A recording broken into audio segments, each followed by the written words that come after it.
So, as a musician, how good are you at interacting with and personally communicating with your fans?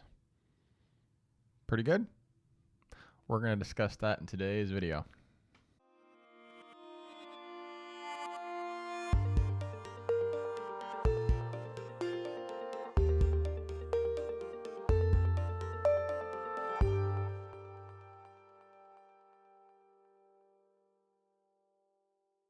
So, you might be accustomed to interacting and doing some DMing or commenting or liking things on social media, interacting that way, which is fine. You need to do that kind of engagement. But when it comes to like live shows, are you out there in the crowd before and after, like introducing yourself and saying thank you for coming and trying to politely work that ask into your conversation about how you can get their email address so you can communicate with them again later? These types of things will help keep the conversation going after your show on to the next show. Maybe they'll bring fans because you're communicating with them regularly and their friends come with them next time. So don't just think that when you're working towards like communicating with somebody that has to only be virtually. In person and would be the first, I think, the first most important way to communicate with people. But the second most would be via email because you now own those people, or at least their email addresses or their phone numbers if you have a text message system set up as well. But make sure that those email and in person are more important than social media because those are where the true tighter connections grow. And as those connections grow, so does people's commitment to providing memberships or subscriptions or any kind of merch purchasing or ticket purchasing. And all of those things start to add up. And those are where your true fans truly come from. Going back to the email list, it's really amazing to me how many artists do not have an email list at all or have a very small email list, or how rarely they may actually send emails to their list because they don't want to bug them, or would rather spend all their time just posting on social media and building relationships and connections that aren't as deep yet.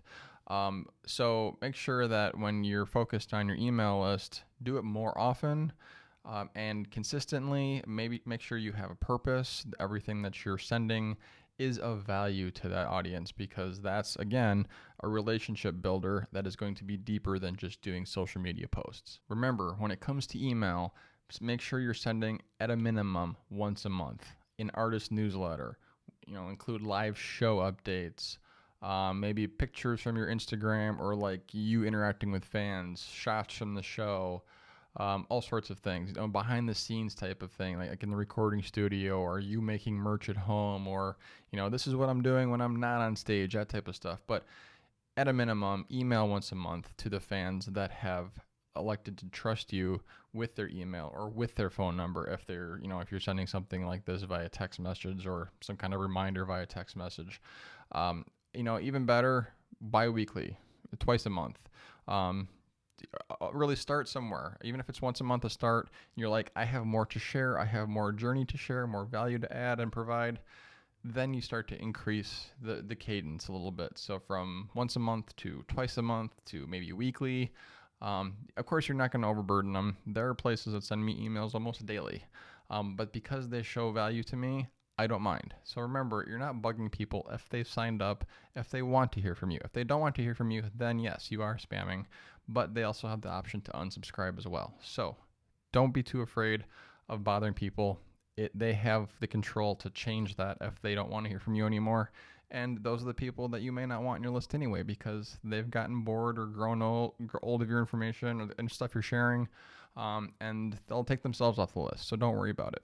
So quick recap: live show connections, in-person connections, email list, cadence, make it consistent once a month or twice a month to start.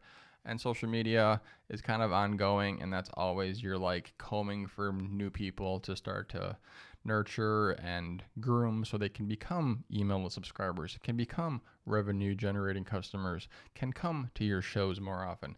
So there's kind of a process. Don't put all your eggs into the social media basket, but no matter how you're doing it, communicate consistently with your fans and in an authentic, transparent, honest, genuine way. So thanks for checking out this week's video.